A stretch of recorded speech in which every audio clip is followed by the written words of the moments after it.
이번에는 마고네의 독특하고 흥미있는 말과 행동에 대하여 이야기해 보기로 한다. 나는 내가 직접 보고 들은 몇 가지 사실을 이야기하기로 하겠다. 어느 날 여러 소년이 모여 이야기를 하고 있었다. 그때 한 소년이 불성실한 말을 했다. 그러자 마고네가 입에 손가락을 대고 예전에 배운 솜씨로 휘파람을 불기 시작했다. 휘파람 소리 때문에 친구의 음성은 들리지 않았다. 그게 무슨 흉내니? 너 미쳤구나? 드디어 친구는 화를 내며 소리쳤다. 그러나 마고네는 대답도 하지 않고 점점 신이 난 듯 휘파람을 불어댔다. 그게 친구가 말하는 데 대한 너의 예의니? 다른 친구 하나가 마고네에게 말했다. 그러자 마고네가 말했다. 내가 좋지 않은 말로 나를 미치게 만들고 싶다면 나로서도 내 말을 막기 위해 이런 방법을 쓸 수밖에 도리가 없지. 내가 그리스도교인이면서도 그런 무례한 태도를 취할 때 나는 너의 그 불성실한 이야기거리를 바꾸기 위해서 무엇이든 해야 하지 않을까? 나중에 그 자리에 있었던 한 소년이 그때의 일을 아주 훌륭한 교훈이었다고 말했다. 그때 우리는 그의 말에 한마디도 반박할 수 없었다. 그때부터 우리는 마고네의 좋은 친구가 되었다. 그리고 그의 휘파람을 듣지 않기 위해 말하기 전에 잘 생각했다. 어느 날 마고네는 상급생들과 토리노 시내를 지나 광장까지 걸어갔다. 그때 그들을 보고 그곳에 떠도는 불량 소년들이 그들을 조롱하기 시작했다. 그들은 못 들은 척 그곳을 지나려고 했다. 그러자 한 불량 소년이 다시 하느님께 대한 욕된 말을 했다. 그러자 마고네는 자기도 모르게 그 소년에게 달려들어 사정없이 두들겨 팼다. 하느님의 거룩한 이름을 함부로 부르다니 오늘 혼 좀 나봐라. 그런데 그 소년들은 마고네보다는 체격이 크고 힘도 세 보였다. 게다가 그는 사람들 앞에서 꼬마 마고네에게 얻어맞아 코피가 터졌기 때문에 화가 머리끝까지 올라 마고네에게 덤벼들어 욕설을 퍼부으며 그를 마구 짓밟고 때렸다.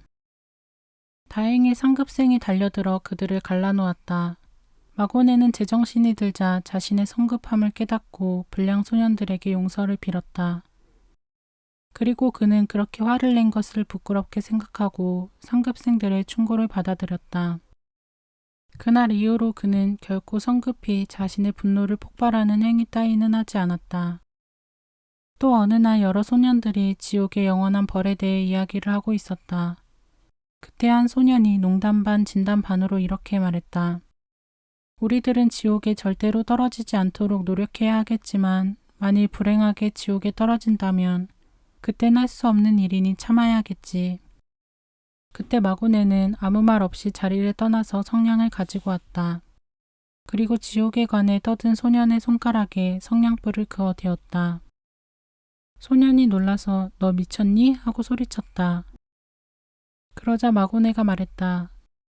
내가 말했잖니 지옥에 떨어져도 할 수 없는 일이니 참자고 했잖아. 그래 어떠니 이 성냥불의 뜨거운 정도는 내 인내심으로 능히 참을만 할 텐데. 아 알았어. 지옥이란 곳이 즐거운 곳이 아니라는 것을 나도 이제 알게 됐다. 손을 댄 소년이 말하자 모두와 웃었다. 어느 날 아침 친구들이 그를 불렀다. 시내에 있는 성당에 가려고 하는데 같이 갈래? 거긴 왜? 고백 성사를 보려고. 그곳엔 우리를 모르는 신부님이 계시거든. 그들은 여러 가지 이유를 들어 마고네도 같이 가자고 깨웠다. 나는 우 어른들의 허락 없이는 거기에 가지 않겠다. 게다가 나는 도둑이 아니야. 도둑이나 남의 눈을 피하며 안 보이는 곳을 찾지. 좌우간 나는 안 간다. 나에게는 고백 신부님이 이미 계셔. 너희들은 지금 우리들의 고백 신부님이 좋지 않니? 만일 그분들에게 말하기 어려운 게 있다면 매주 토요일에 이곳에 오시는 신부님에게 고백 성사를 봐도 되지 않겠니? 마고네는 이곳에 와서 휴가를 가려 하지 않았다. 내가 아무리 그에게 휴가를 주려고 해보았지만 그는 결코 휴가를 가려 하지 않았다. 그러나 그의 어머니나 고향 친구들이 그를 만나보고 싶어 했다. 마고네는 이런 이야기를 들으며 농담처럼 대꾸했다. 나는 한번 고향에 돌아가 며칠간 쉬었던 적이 있지. 그러나 이제는 집에 돌아가지 않을 거야. 친구들이 그 까닭을 물었다. 그러자 그가 말했다. 내 고향에는 위험한 곳이 있어. 거기다 나쁜 친구들도 있거든. 내가 고향에 돌아가면 예전의 그 생활을 다시 할 가능성이 있어. 나는 그렇게 될까 두려워. 모두가 이곳을 떠날 때는 웃 어른들이 하신 말씀을 잊지 않고 실행할 것을 결심하지. 그렇지만 며칠이 지나면 그 결심은 안개처럼 사라지고 말거든. 집에 돌아간 2, 3일은 물론 잊지 않겠지. 그러나 예전 친구들을 만나고 그들과 어울려 즐기다 보면 어느덧 잊어버리고 말 거야. 너처럼 지나치게 고지식한 생각만 한다면 이곳에 있는 학생들은 아무도 고향에 못 돌아가겠구나. 양친도 만나지 못할 게 아니니? 내 생각대로라면 그래. 이곳을 떠날 때는 모두 선한 천사 같지만 이곳으로 돌아오는 그들의 이마에는 모두 마귀의 뿔이 나서 돌아오거든. 나는 그것을 느끼고 있어. 그래서 두려운 거야. 나는 약한 아이이기 때문에 자신이 없어. 때때로 그는 사람들의 방문을 받았다. 어른들은 자기 아이가 그를 만남으로써 마음을 고쳐먹기를 바라면서 그에게 데리고 오는 것이었다. 어느 날 한 방문객이 마고네에게 이런 말을 했다. 나는 이전부터 종교에 대해서는 전혀 무관하게 담을 쌓고 사는 사람을 알고 있는데 그는 이상할 정도로 의지가 굳거든. 그러자 마고네는 그 손을 잡고 마국간으로 데리고 가서 이렇게 말했다. 자, 저 당나귀를 보세요. 저 당나귀는 태어나서 단 한 번도 성당에 간 적이 없어도 저렇게 건강하게 살이 쪄 있지요. 당신은 이성도 영혼도 없이 단지 주인에게 혹사당하기 위해 살다가 죽으면 비료가 될 뿐인 저 당나귀와 같은 인간이 되고 싶습니까? 이 말을 듣고 방문자는 마음으로 자신을 부끄러워했다. 마고네에 관한 이런 일화는 수없이 많지만 이 정도의 이야기로도 충분히 그 영혼의 아름다움을 알았으리라 생각한다. 그는 하느님을 따르려고 너무도 애쓴 나머지 때로는 뜻하지 않는 무서운 재난을 불러들이는 일도 있었다. 앞서도 말했지만 마고네는 고향에 가려고 하지 않았기 때문에 나는 그를 카스텔 누보오의 무리 알도네 마을로 데려가기로 했다. 그는 학업으로 인해 몹시 지쳐 있었기 때문에 충분한 휴식 시간을 주어야 했다. 그곳은 양친이 없는 소년이나 어디로 휴가를 가야 할지 모르는 소년들을 위해 마련된 곳이었다. 이때 나는 모범적인 생활을 한 학생들을 상으로 휴양지에 데리고 갔다. 이들 몇 명 중에 마고네도 끼어 있었다. 여행을 하는 동안 나는 마고네와 이야기를 나눌 기회가 있었다. 그 때문에 이제까지 미처 알지 못하였던 그의 덕행을 확인할 수 있었다. 우리는 걷는 도중 큰 비를 맞아 흠뻑 젖은 채 기에리시에 도착하여 마르코 코세라시 댁으로 들어갔다. 그곳은 우리 오라토리오의 소년들이 카스텔 누오보로 오고 가는 도중에 반드시 들르는 곳이었다. 마르코 씨는 우리에게 갈아입을 옷과 맛있는 음식을 차려주었다. 우리는 그곳에서 즐겁게 대 6시간을 보내고 다시 길을 떠나게 되었다. 얼마를 걷자 마고네가 일행에서 자꾸 떨어졌다. 친구 하나가 걱정이 되어 멀찍이 따라오는 그를 뒤돌아보며 소리쳤다. 어이 마고네, 지쳤니? 지쳤느냐고? 천만에. 지치기는. 난 지금 밀라노까지도 걸어서 갈 수 있어. 지금 뭐라고 했니? 너무 멀어서 잘 안 들려. 나는 지금 로사리오를 드리고 있는 거야. 우리에게 마른 옷과 맛있는 음식을 주신 마르코 씨 댁을 위해서야. 나로선 달리 그분의 친절에 감사할 방법이 없으니 하느님과 성모님께 그 가족들에게도 우리에게 베푼 친절의 10,000배의 은혜를 내려주시라고 기도를 드리는 거야. 마고네의 이 말을 우리는 잊을 수가 없다. 그는 어느 때라도 아무리 작은 은혜라도 감사하는 것을 잊은 적이 없었다. 은인에 대해서 그는 특히 깊은 사랑을 가지고 있었다. 나는 그가 오라토리오에 입학하였을 때 내게 보낸 감사의 편지와 메모를 가지고 있다. 지금 그것을 여러분에게 읽어주고 싶으나 지금은 그의 성체 조배에 관해서만 이야기하기로 하자. 그는 성체 조배를 갈 때마다 은혜를 받은 은인들을 위하여 주의 기도, 성모송, 영광송을 잊지 않았다.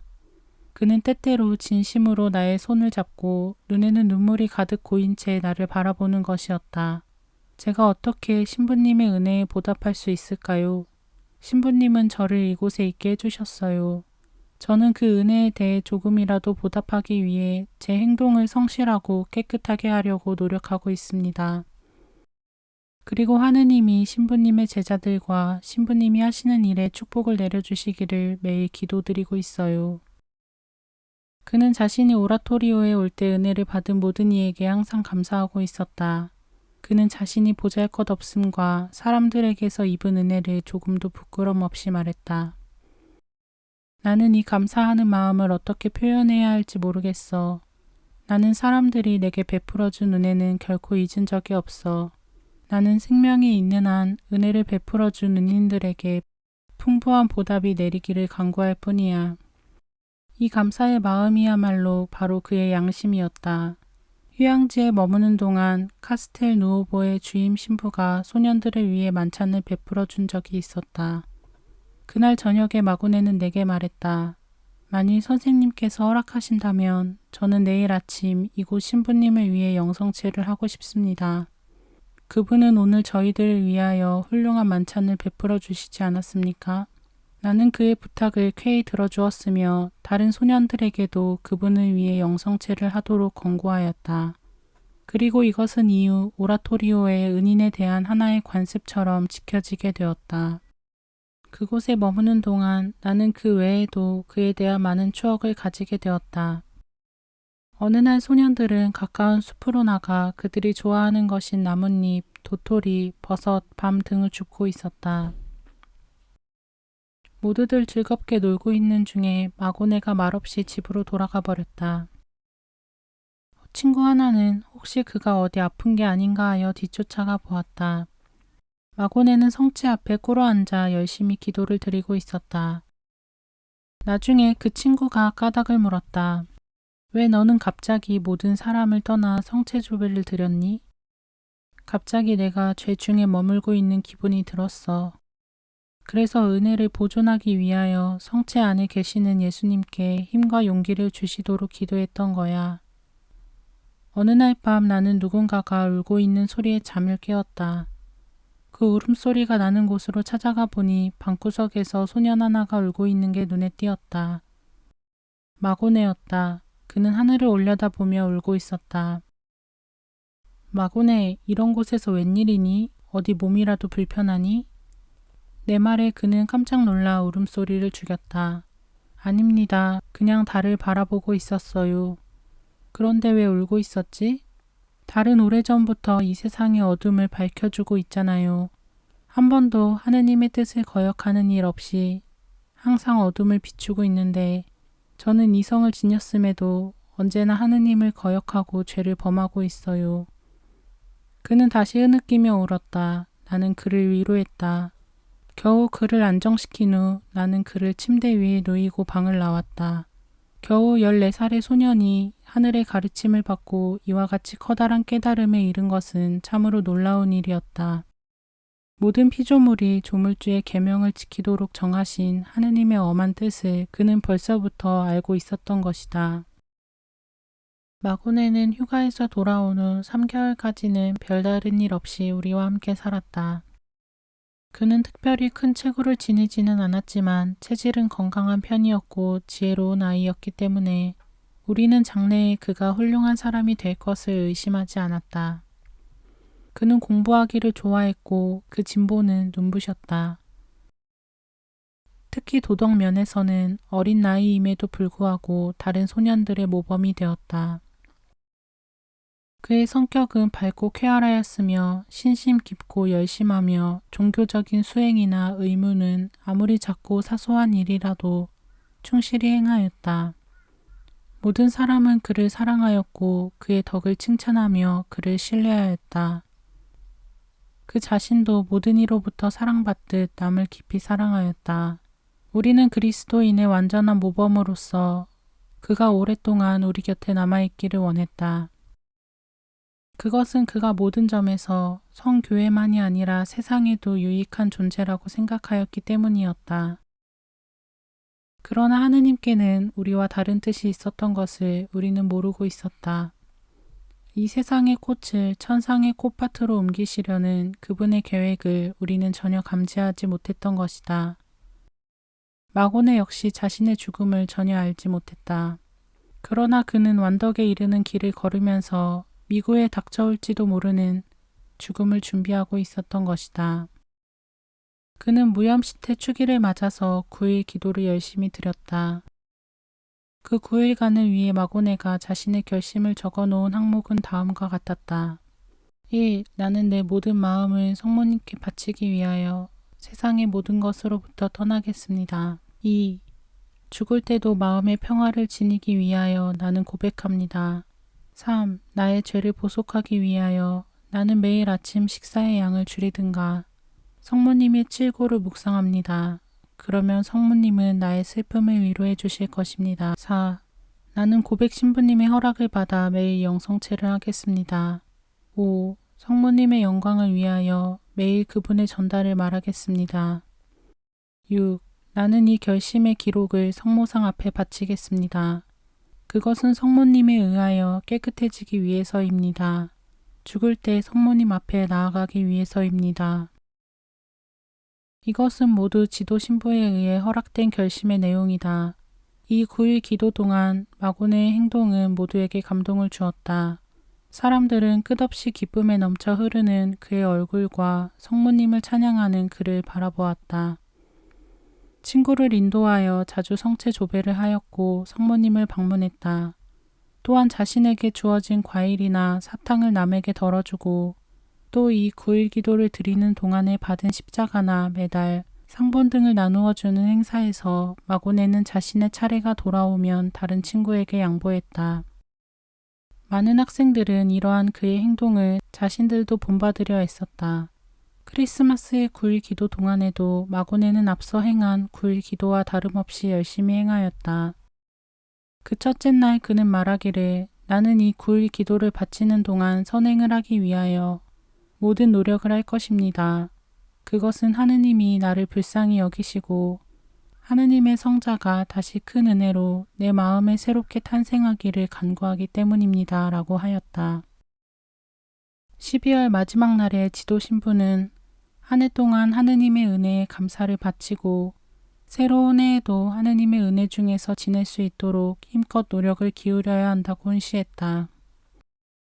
그런 후에 그분은 한 학생의 머리를 짚고 여러분 중에 어쩌면 누가 금년이 마지막이 될지도 모른다라고 말했다. 바로 그분에게 머리를 짚인 학생이 마고네였다. 그것은 우연히도 마고네가 그분 제일 가까이 있었기 때문에 이루어진 일이었다.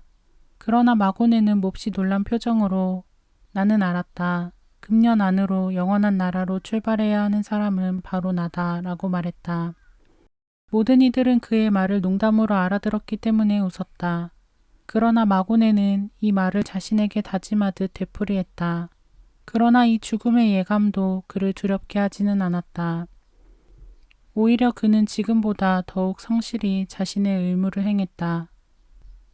마고네에게 이 세상의 마지막 날이 차츰 다가오자 하느님은 그의 죽음을 보다 확실하게 그에게 알려주셨다. 1월 16일은 주일로 마고네가 가입한 성체 신심회의 축일이었다. 많은 회원들이 모였다. 이 성체 신심회는 7가지 중요한 규칙이 있었다. 1. 이 신심의 목적은 성체께 대한 신앙이며 이 신심에 의하여 신심이 없는 사람이나 나쁜 신자에 의하여 성체가 모욕되는 것을 보속하는 것이다. 이 목적에 의하여 회원은 한 주일간의 영성체 때마다 각기 그 책임을 나누어 가질 것, 또 고백 신부의 허락을 받아 주일과 축일, 적어도 한 주일에 한 번씩 영성체를 할 것.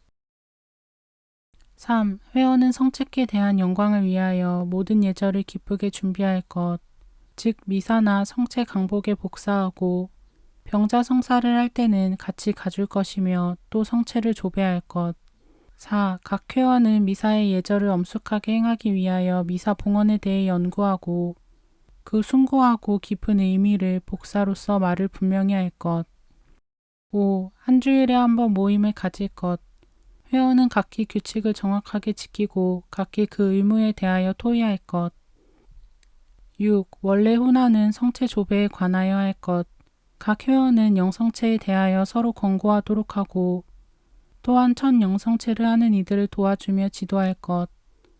또 그 보급을 위하여 책, 상본, 인쇄물을 배포할 것. 7. 후나 후 다음 한 주일 동안 실행할 작은 영적 꽃다발이나 금원 등을 제비 뽑을 것.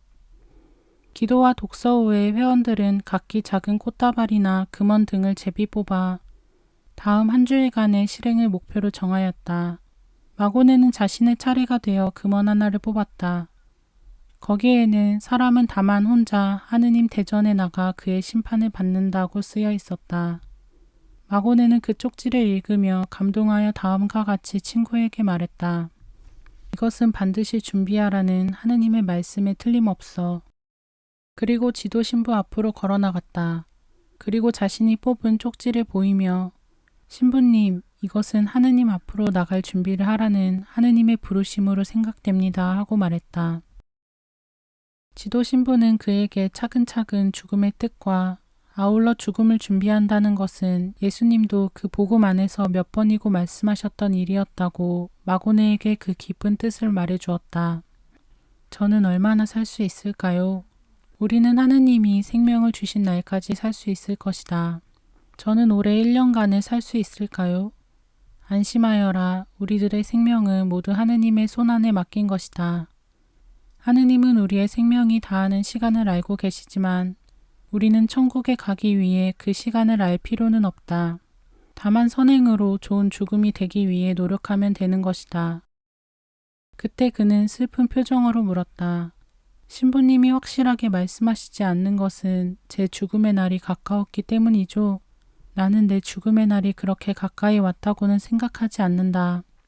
그러나 만일 가까이 다가왔으면 겸손되이 성모님 앞에 나가야 할 것이다. 그렇게 생각하십니까? 저 역시 그런 생각을 가졌습니다. 그는 그렇게 말하고는 언제나와 같은 즐겁고 가벼운 걸음걸이로 침실로 돌아갔다.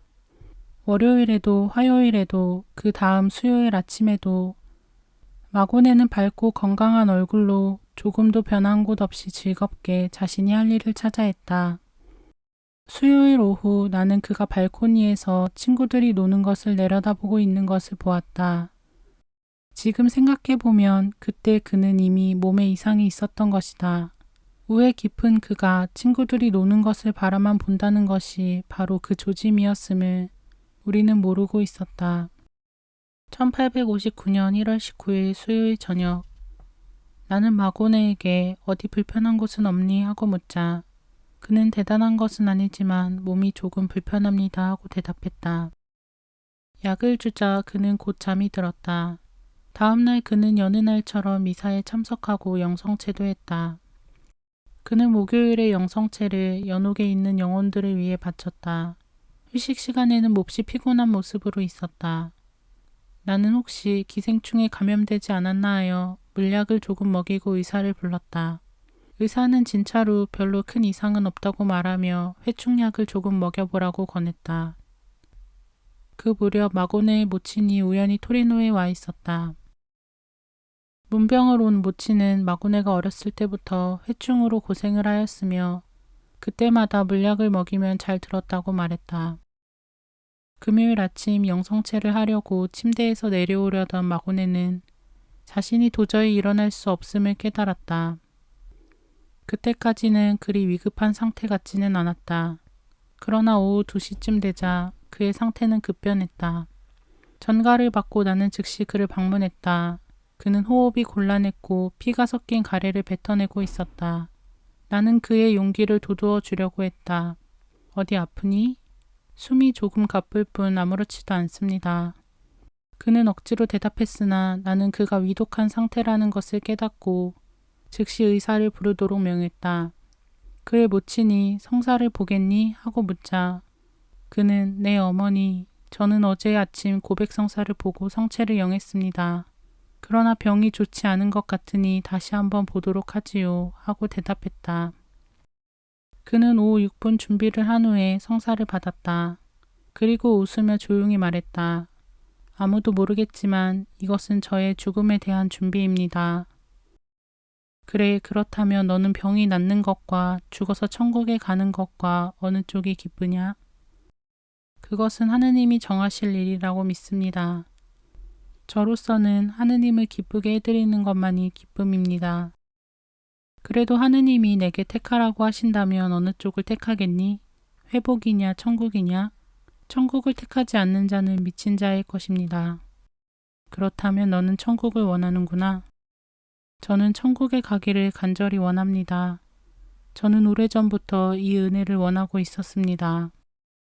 천국에는 언제 가고 싶으냐? 하느님이 바라시면 지금이라도 가고 싶습니다. 나는 그와 함께 살거나 죽거나 모든 것이 하느님의 뜻대로라고 기도했다. 그때 의사가 도착했다. 의사는 마고네를 진찰하고 가슴에 몰린 피가 풀릴지 풀리지 않을지 의문이라고 말했다. 의사는 자신이 없는 듯 했다. 모든 정성을 다했지만 그의 병은 조금도 차도를 보이지 않았다. 금요일 밤 9시 마고네는 죽기 전에 한 번 더 성체를 영했다.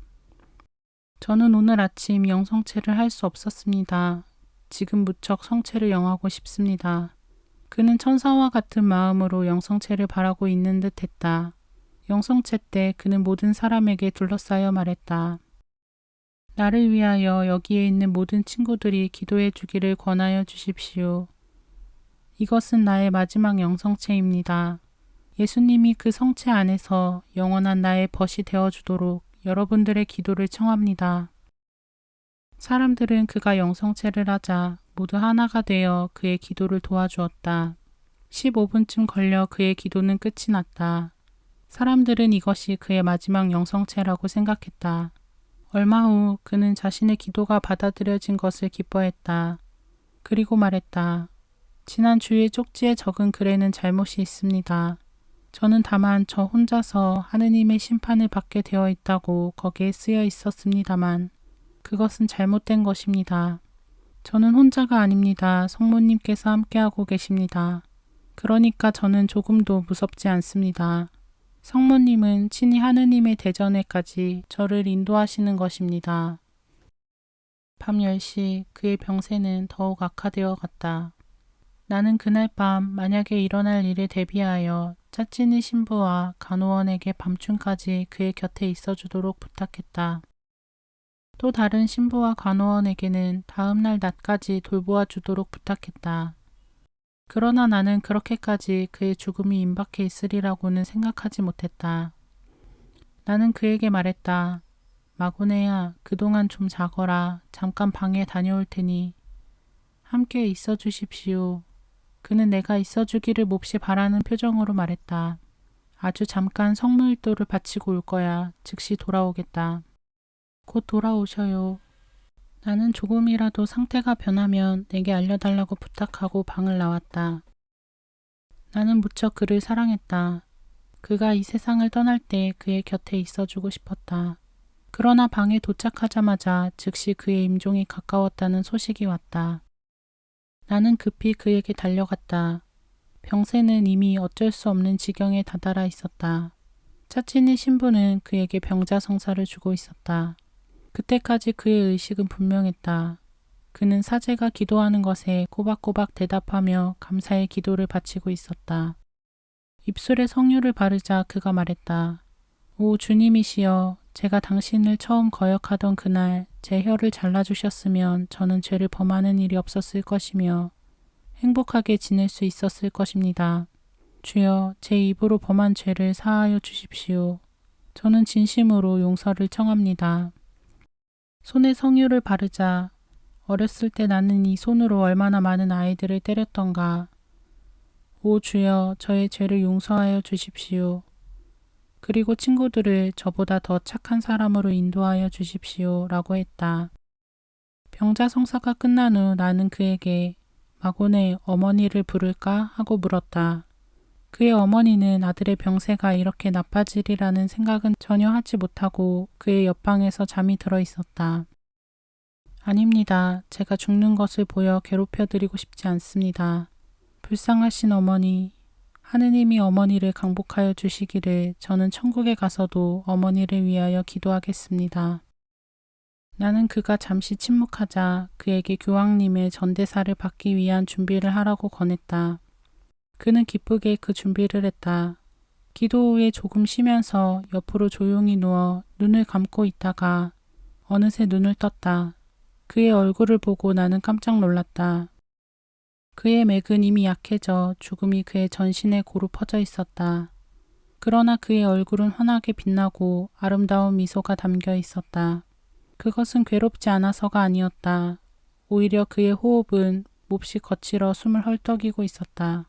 마고네는 이 세상에 한없는 괴로움을 안고서도 그것에 의해 천국에 갈 수 있도록 하느님께 기도하였다. 그러므로 그에게 있어서는 괴로움도 천국으로 인도하는 기쁨이 되었던 것이다. 그리고 하느님의 특별한 은혜로 자신의 괴로움에 큰 위로를 느꼈다. 그의 마음에서는 자연히 감사의 기도가 흘러나왔다. 마지막 순간이 다가오자 그는 나의 이름을 불렀다. 나는 마지막입니다. 도와주십시오. 조용히 기다리거라. 나는 내가 천국에 이르기까지 내 곁에 있어주마. 10시 45분이었다. 나는 다시 한번 그에게 물었다. 지금 너는 이 세상을 떠나려 하고 있는데 어머니께 마지막 인사라도 남기고 싶지 않느냐? 아니요, 전 어머니를 괴롭히고 싶지 않습니다. 그러면 무슨 전하고 싶은 말이라도 있느냐? 그러시다면 제가 생전에 어머니를 너무 괴롭혀드려 죄송하다고 전해주십시오. 그러나 언제나 어머니를 사랑하고 있다고 전해주십시오. 또한 제가 죽는 것을 두려워하지 않더라고 전해주시고 저 혼자서 가는 것이 아니라 성모 마리아와 함께 간다고 말씀드려 주십시오. 그리고 제가 천국에서 어머니를 기다리고 있겠다고 전해주십시오. 이 말을 듣고 그곳에 모인 모든 사람은 울고 말았다. 나 혼자만 병자의 마지막을 깨끗하게 보내주기 위해 눈물을 꾹 참았다. 무엇인가 원하는 게 있으면 말해다오. 친구들에게 말하고 싶은 건 없니? 나는 겨우 눈물을 참고 그에게 물었다. 그들에게 언제나 타당한 고백성사를 받도록 전해주십시오. 이 세상에서 무엇이 너에게 제일 큰 위로가 되었었느냐? 조금밖에 못했지만 성모님을 찬양하기 위해서 노력했던 일입니다. 그것이 제게 있어서 제일 큰 위로였습니다. 오 성모시여, 당신의 종으로서 저는 더 이상의 행복을 가질 수 없을 것입니다. 그러나 다만 하나 제게 걱정이 있습니다. 제 영혼은 육신을 떠나 천국에 갈 수 있을까요? 나는 어떻게 해야 할까요? 누구에게 말하면 좋을까요? 성모님께서 하느님 대전의 심판에 함께 나가주실 것이다. 성모님께 내 모든 것을 맡겨라. 아무것도 걱정할 것이 없다. 그러나 내가 천국에 가기 전에 너에게 한 가지 부탁이 있다. 어서 말씀해 주십시오. 제가 할 수 있는 일이라면 무엇이든지 들어드리겠습니다. 천국에 가서 성모님을 만나거든 이 오라토리오를 대표하여 진심으로 감사의 예를 바쳐주기 바란다. 지금 이곳에 있는 사람들과 장래의 하느님의 은총에 의해서 이곳에 올 모든 사람들에게 성모님의 강복과 은혜가 내려 그들 중 단 한 명이라도 영원한 멸망의 길로 떨어지지 않도록 기도해 주기 바란다. 기쁜 마음으로 그렇게 하겠습니다. 그리고 또 부탁하실 말씀은 없으십니까? 그는 좀 쉬려는 듯 했다. 그의 음성은 온화했고 그 안에 고통은 없었다. 그는 매우 평안해 보였다. 그의 맥박은 점점 흐릿해져 갔다. 드디어 마고네의 마지막 기도가 시작되었다.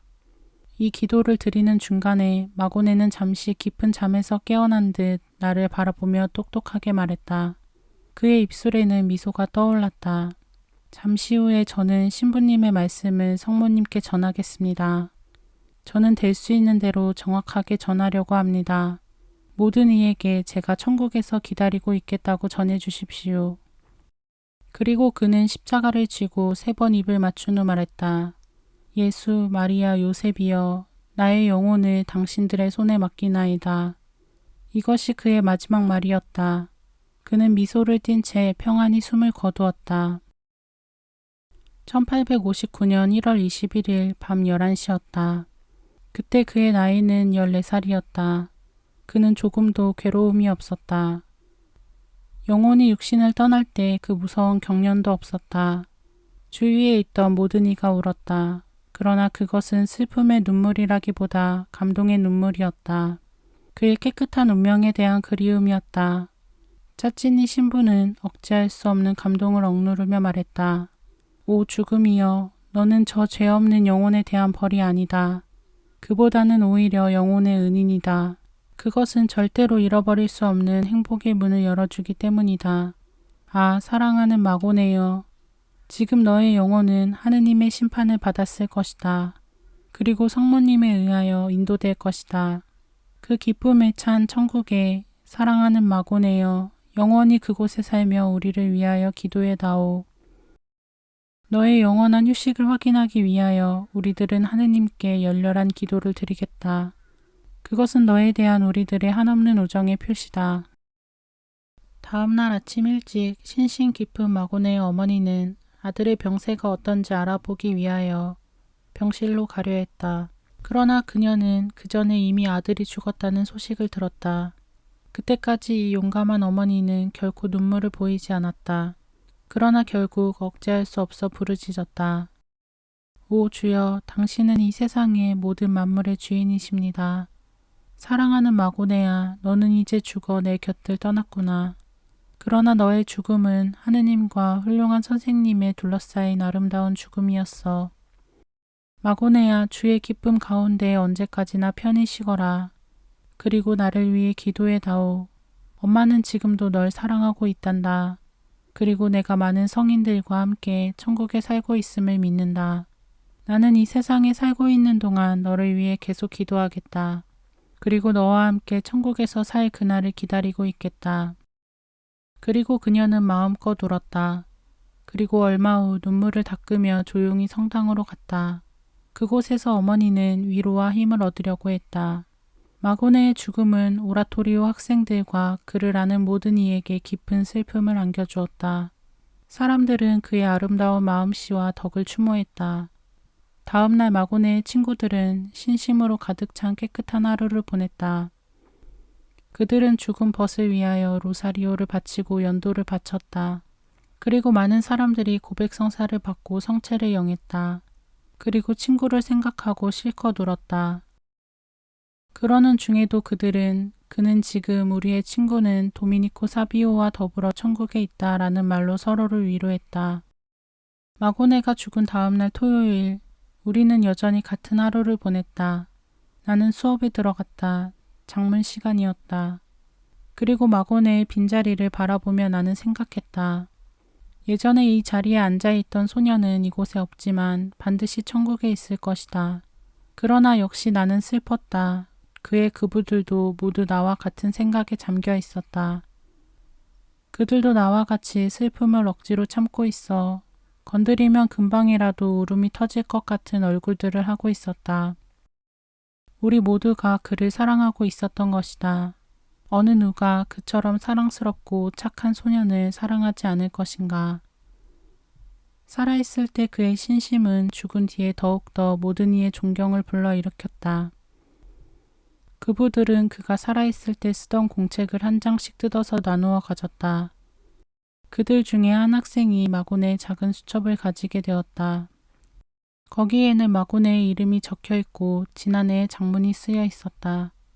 나는 평상시 언제나 그의 덕행을 찬양하고 있었고 언제나 그를 위해 기도하기를 잊지 않았다. 사랑하는 천사여, 나의 감사의 말을 기꺼이 받아다오. 그리고 너의 옛 스승을 위해 예수께 계속 기도해다오. 용감한 마고네여, 너의 완전한 덕행과 겸손을 나에게도 나누어다오. 사랑하는 벗이여, 너의 친구들이 모두 천국에서 너를 만나 기쁨에 찬 포옹을 하게끔 기도해다오. 우리는 마고네에 대한 사랑의 표시로서 될 수 있는 한 장엄한 장례식을 행했다.